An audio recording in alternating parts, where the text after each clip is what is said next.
Ladies, gentlemen, weekend content for you. Gonna hit you quick with some schmacks as we get settled into the Easter weekend. Hopefully having a beautiful, beautiful, beautiful day. Look, it's Easter Eve, but you know what it also is? You know what it also is today? World Party Day. National Party Day today. We're going to sing and dance on our tables out there. It's getting a little bit warmer today. That's a lie. It's like in the 30 degrees where I'm at right now, although really warm tomorrow. So maybe we'll go outside. We'll run around real quick in a circle, sing and dance. Throw your hands in the air like you just don't care. But happy World Party Day, Easter Eve, a bunch of other stuff going on today. Lots of national calendar days. We're here right now on the weekend. Oh boy, yesterday was good. Oh boy. I mean, obviously a lot of news ended up happening. A lot of news yesterday, a crazy slate. But Siakam and Robert Williams and Boucher, these guys who look like really strong plays for us. Robert Williams, our number one play in this video yesterday. Siakam number 2. Yeah, I mean, those guys, Siakam almost dropped 60. Robert Williams, 49 points and change. We love it. We love it. We love it. Slap yourself on the cheek, Sal, a.k.a. pat yourself on the back. Hopefully the fellas, everybody out there, the ladies and gentlemen are having a lovely day today. Let's get into some injury news as we do right now.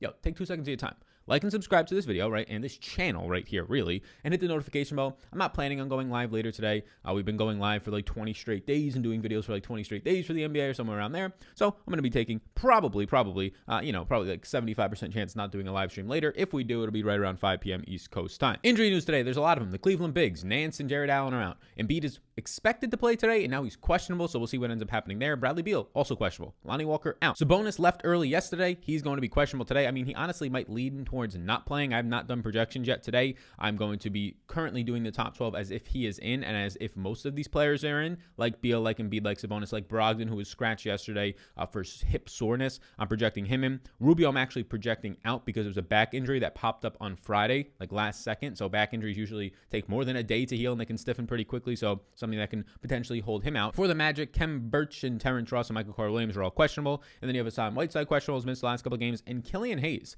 Killian Hayes is going to be returning today, the rookie, finally, or at least he's off the injury report, and we should be seeing him back in there. Not something that I really care too much about, but that's just going to be another player now that takes up a lot of minutes in Detroit. I'll be interested in seeing who he takes them out for, because I do like Diallo today, but we'll be seeing, does he affect Saban Lee? Is he going to affect Dennis Smith Jr.? Is he going to just affect this entire team now that he's returning, or is he just not going to be the one that gets a lot of minutes in his debut back today if he indeed returns? So, top 12 plays in the day. Number 12 is Jordan Mclaughlin. I said I'm expecting Ricky Rubio to miss today. If he's in, well, then Jordan McLaughlin's never going to be in play. Now, Jordan McLaughlin started yesterday and played 33 minutes and didn't really do much with them. He scored 19 points, but I think that's as worse of a performance as you'll get out of Jordan McLaughlin, a man who on the season averages over 0.8 fantasy points per minute. Now, playing alongside Towns and Beasley and Anthony Edwards more, it's not going to be great for Jordan McLaughlin, especially when Anthony Edwards over the last 2 or 3 games is shooting out of his mind and nowhere near where he's going to be sustaining for most of the year. I mean, upper 60% in true shooting percentage for a guy who's been shooting in the 40s this year, probably not going to be holding up. So Jordan McLaughlin, I don't really like him, but he's $3,000, and he's the only guy in the 3K range on this 8-game slate that is currently standing out for me today.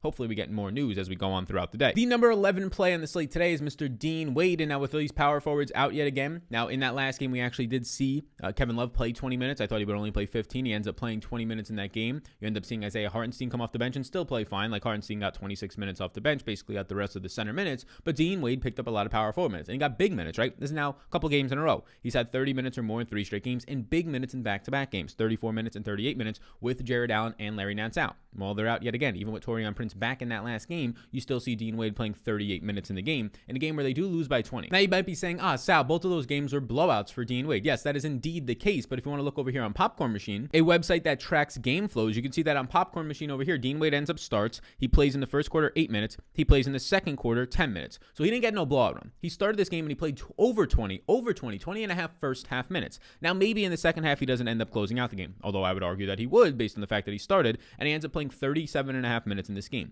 The exact same thing happened in the past game where he played 34 minutes. Sure, the game blows out. This bad Cleveland team with so many guys out ends up losing by 20 basically in back-to-back games, but Dean Wade was not benefiting because of foul trouble. If anything, Dean Wade is now blowout proof, and that looks even better for Dean Wade and makes him even more of a secure play as our number 11 overall play today. He's been averaging a little bit over 0.8 fantasy points a minute. Obviously, the bigger minutes are beneficial. Tougher matchup now against Miami down low, but I'm going to be going to Dean Wade as it stands right now. Quickly, we'll get off of these guys if more value opens up, right? Or if Ricky Rubio comes in for McLaughlin's case, but that's our number 12 and 11 plays. Top 10 now. Jakob Poeltl. Now, if you want to look at anything from the Spurs, you want to look at what happened in the last game for Jakob Poeltl and Derek White and DeMar DeRozan, you have to also take into account that the game went into not single, no, double scoop ice cream, double overtime in that game. So you have to keep that in mind right there. So $6,200 Jakob Poeltl. Look, this is a guy who's just shooting out of his mind of late. He's shooting like 70 and 80% every single game. Now, he is a center playing close to the basket, but you can see on the screen right now on Add More Funds, his effective field goal rate on the season so far is 63%, which is very good because because he's a center playing close to the basket. But 70 and 75 and 80% is not going to hold up like you've been seeing the last couple of games. So what does this mean? He's just playing out of his mind the last 4 or 5 games over this last week or two.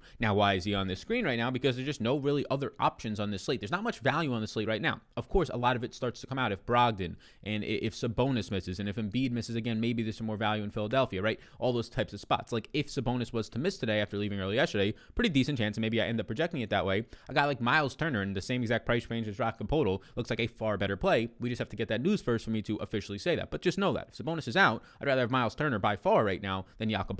Inside the top 10 we go, and we're at Moses Brown, number 9, another center here. So back-to-back center options. But before we get into it, let me tell you about the sponsor of the program today, and that is going to be Prize Picks. Prize Picks. Ooh, the fellas and the ladies over at Prize Picks. We love them. We love them. They love us. We got a whole Discord now popping off every single night about Prize Picks. It's taking off right now. So what is it? How can you get involved? Well, it's an over-under on stats. It's an over-under on player props. Fantasy points is what I have on the screen right now. I personally prefer playing the fantasy props ones because the fantasy scores, because I project that, and I think there's a bigger edge there personally. But you can play wherever you want. Any sport that you want. You want to play baseball now, whatever it is. But this is the slate for today. Now, there's 8 props in the morning, but don't worry. You'll be getting a ton more throughout the day. These are the 8 morning props. And if you want to sign up and you want to be playing over there, you could use the code SAL. It's linked in the description below. Click that link. Use the code SAL when you sign up. Any amount of money you put in, up to $100, they'll match. They'll give you right back. You put 50 in, now you have $50 extra to play with $100 in your account, all the way up to $100. Dollar Ruskies, y'all. So early on, what I'm seeing right now today is this Colin Sexton 32 right now is ridiculous. I mean, Colin Sexton's going to play minimum 35 minutes, upwards of 37, 38. I know Kevin Love is back. Maybe Kevin Love plays more than 20 minutes today. I don't really care because some top producers like Jared Allen, number 1 producer on this team, like Larry Nance, arguably the second best producer on this team,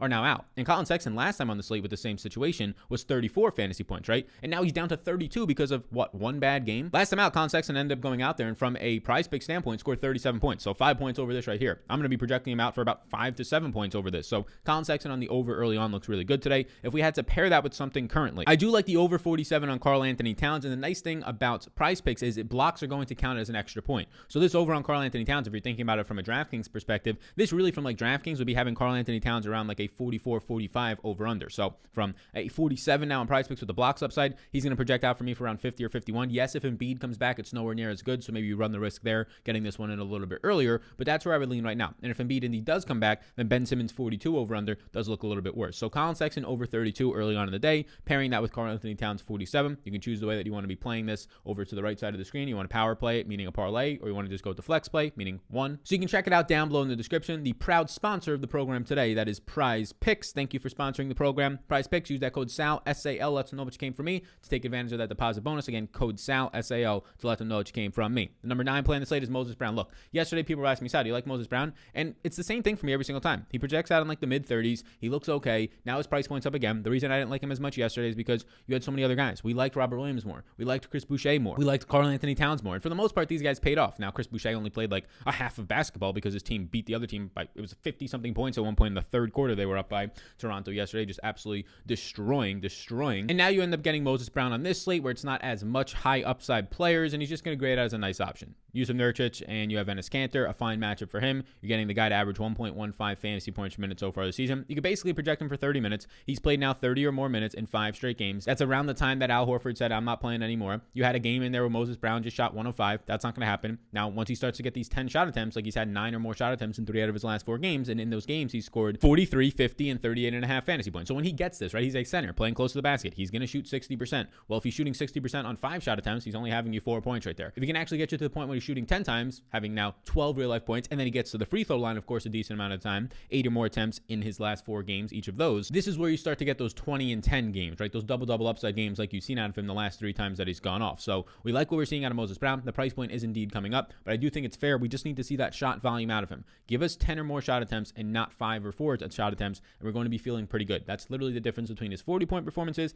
and him kind of falling on his face at this price point right around 30 points. The number 8 playing today is Isaiah Hardenstein. Now, the thing with Isaiah Hardenstein is the last time out he played well, but a lot of things happened for him, right? He ended up coming off the bench in that game where Kevin Love started, played a total of 20 minutes, but he still saw Isaiah Hardenstein coming off the bench. He played 20 minutes in that game, but what happened for him? He got 5 personal fouls. So he got in a lot of foul trouble, a whole heck of a lot of foul trouble in that game. So going back to that last game for Cleveland, you end up having Isaiah Hardenstein right here. He checks in, he plays a decent amount, barely 6.5 minutes in the first quarter. He runs that right into the second quarter. So right now he's got about 11 minutes in this game. So 11 minutes in the first half at this point, and he's picking up some early fouls early on, which is the concern, right? He ends up picking up his second and third personal fouls foul. That's why he checks out in the second quarter. Maybe his time was coming anyways to check out, as he got 11 minutes straight of playing. So now he comes back in the third quarter. He only ends up playing 4 minutes. So you can see right here, he only ends up playing 4 minutes during this time because he picks up his 4th and 5th personal foul in a 4-minute span, immediately checks out, and then he ends up coming back in. So he probably lost around 2 or 3 minutes there, and then he ends up coming back in to close out the game for the final 4.5 minutes or so. So because of that foul trouble, right, he had to take this massive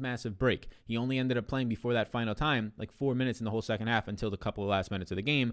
I suspect he lost at least 3, probably 4 or 5 minutes during that time, meaning that he was going to play 24 minutes in this game, maybe 26 minutes in this game off the bench. For a guy who is a very strong fantasy point per minute producer, like 1.15 in my projections right now today, and we're on a slate with not a lot of value early on, Isaiah Hardenstein at $4,300 does look appealing. You look at that last game, he still produced well in just 20 minutes of play, and there was still more to be left for the taking out there. The number 7 play on the slate is Hamidou Diallo, and this is going to be one that I'll probably quickly come off of depending on news. Now, the reason I like him a lot here is, well, he missed the last game, but he's shooting guard, small forward eligible, which really goes a long way for me personally. He's over a fantasy point per minute producer. You're going to see him having 20+% usage. The problem is we have to see what happens with the Wayne Ellingtons of the world. Dennis Smith Jr. I suspect to be back, right? And now maybe even Killian Hayes, the rookie, is going to be back today. So if all these Wayne Ellingtons and Sekou Demboyes are playing again, and maybe even Rodney McGruder, like, we have to see what happens here with some news, because if everybody's healthy today, it's really hard to see Diallo holding these minutes unless they value him. Now, they ended up trading for him, right? He got hurt, or he was hurt during the trade with the Oklahoma City Thunder, so maybe they do value him, right? In the 3 games since he's been on this team, 19 minutes in a game where everybody was healthy, so that's the concern, but maybe it's just getting him caught up to speed with the new team, right? Coming off of injury, 27 minutes and 26 minutes, and then he missed the last game. 27 minutes and 26 minutes, we'll take that, even at this price point. Like, he's in the 4K range over a fantasy point per minute. We like that. He really has the upside to score 30+, and like we've seen, 40+ points during that time if he can get the minutes. The problem now is if Killian Hayes comes back and plays 20 minutes, are the minutes for Diallo capped at like 22 to 24, which is still not a terrible play, but nowhere near a top 10 play. So just keep an eye on the news of what's happening in Detroit today with guys like Rodney McGruder, Wayne Ellington, and also just the starting lineup. If Diallo can find himself in that, that's even more upside for his minute security. If he starts today, I'll end up liking Diallo. Now, our number 6 play in the slate as we get into the top 6. This is 6 right now. CJ McCollum. The guy just keeps scoring. The guy just keeps scoring and playing really well. Now, this is sort of a ceiling play for us. There's not a lot of standout plays early on, so I'm trying to look for all the guys who look pretty similar, like rating-wise, point per minute, point per dollar production. And CJ McCollum is one of those guys who has a massive ceiling because he's playing 36+ minutes at this point in 5 straight games. And in 3 out of 5 of those games, he's played 38 or more minutes. He's getting a ton of shot attempts, right? 16, 18, 26, 25, 19 shot attempts. So if you're going to be going in there thinking that, yeah, you're going to get 18 shot attempts out of McCollum, it's not like he's shooting the lights out of the gym either. 50%, 50%, 30%, 26%, and 50% over his last 5 games. And in that time, over his last 4 games, he scored 40 or more DraftKings points, which basically gets you there at this price point. The upside for McCollum comes from, well, 3-point range, right, if he can get hot from there, but also how much assists, how much peripheral stats is he getting when he's on the court a lot. He's getting a good amount of them. You have Nurkic not playing a lot of minutes as of right now, still not playing 24, 26, 28. So there are these rebounds there for 5, 5, 7, 3, right? He's had 5 or more rebounds in 3 out of his last 5 games. That's still there, and I expect that to still be there. Averaging over 1.2 fantasy points per minute this year, the price point is indeed now up. You're not getting him at 7,200 like we did last week towards the end of March, but you are still getting a nice option on this 8-game slate as it stands right now. The other thing, a 119.5 team implied total. Let me say that again, a 119.5 team implied total. Absolutely massive team implied total today for this Portland team against a weak, a porous, a very bad OKC team. That is the 3rd highest team implied total on the slate, which actually is pretty crazy. Normally that would be your highest team implied total. The number 5 play in the slate as we get inside the top 5, I'll let you know about Patreon. Number 5 plays is Jonte Murray, but our Patreon projections right now, they are going to be up later today for this sport. We have MLB beta projections. We have a bunch of other tools for MMA, PGA, ownership, projections for different sports, right? Top rated plays, player pool. There's a lot of stuff in there. There's optimizers as well. That was a new feature as of last month that we ended up taking on. It's adding a lot of benefits. And then the Discord access, whether you like prize picks, whether you just like a specific sport, whether you like general chatting around about sports, there's a ton of things in there. Over 400 people in the Discord. Come join the community. No better time than that beginning that first week of a new month. So check it out. It's linked down below. Any questions, let me know. You can reach out to me wherever you possibly can, here on Twitter, whatever it might be. And once you join over on Patreon, come into the Discord, be like, hey, yo, what's up? What's popping? And we'll be like, hey, welcome in here. Welcome in here. Hope you're having a lovely start to your weekend. Let us show you around. Number 5 play on the slate is Jonte Murray. And DeJounte Murray in that last game was absolutely buns. I mean, the game goes into double overtime for DeJounte Murray, and he's really not going to be on the court all that much. Only point guard eligible. Why is he not on the court that much? He gets 5 personal fouls, right? So he ends up playing 41 minutes, but 31 minutes in regulation. Normally he's playing like 33, so he misses like 2 minutes or so because of those 5 personal fouls. And you're going to be looking at what he does here, and in 41 minutes of play, he's only scoring. And why I say he doesn't play as well was because 41 minutes of play resulted in 34 fantasy points, right? Normally, if you see DeJounte Murray playing 41 minutes, he's going to get you over 40 fantasy points as a 1.1 fantasy point per minute producer. But he shot fine, 7 of 13. The problem was he just didn't pick up assists. He's normally a guy who's picking up like at minimum 6 assists in a game, only picks up 2 in this one. And that really is the difference. If you end up getting your 6 assists, there's another 8 points for Jonte Murray, and he's scoring you 42, 43 fantasy points, and that makes a lot more sense. So Jonte Murray found trouble, halted him a little bit. He probably lost about 2 or 3 minutes in this game. And then also just the fact that the peripheral stats from an assist percentage weren't there when we know Jonte Murray is going to be a good assist player. We can pull it up right here. Jonte Murray is on the screen currently as it stands on Popcorn Machine. He has a 24% assist percentage. A man playing 40 plus minutes like he did in that double overtime game with a 24% assist percentage is normally going to be seeing close to 10 assists, right? 10 assists or more is where you should project out for more times or not, right around 9 to 10 to 11. So 2 is obviously an outlier. I go right back to it at this point because Jonte Murray's price point has basically been $7,200 to $7,000 for each of the past weeks. And what has he been doing? 40, 40, 44, 34, and 34 fantasy points. So his worst performances are just basically getting you at this price point. Right now, he's basically projected lower to, I think, his floor to median rather than his median to ceiling. Number 4 play in the day is Julius Randle. As the price point just keeps dropping on Mr. Julius Randle, he finds himself today in a nice matchup against Detroit. I mean, Mason Plumlee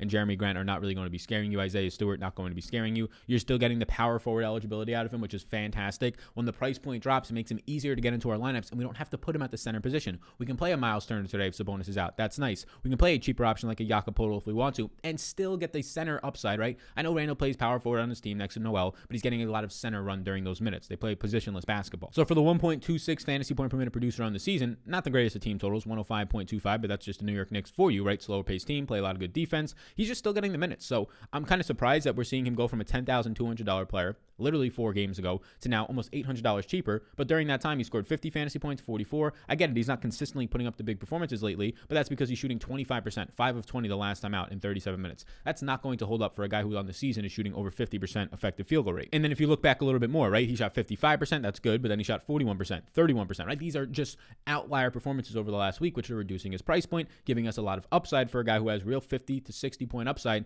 now in the lower 9K range. I like this a lot. The number 3 play in the day is going to be Russell Westbrook. This is just a ceiling play. He becomes probably the number 1 play in the day. If Bradley Beal misses again, you'd run it back. The team implied total of 1.11. He averages over 1.65 fantasy points per minute with Beal off the court. And with Beal on the court this season, just regular, he's averaging 1.48. So I'm projecting Beal in right now, and he's still my number 3 play. So obviously he becomes the top play in the day. You should go over to Prize Picks and take the over the second that you see anything with a Bradley Beal out today. Like at 58, I'll probably project Westbrook right around that 57, 57.5. So this is a no bet for me on Prize Picks.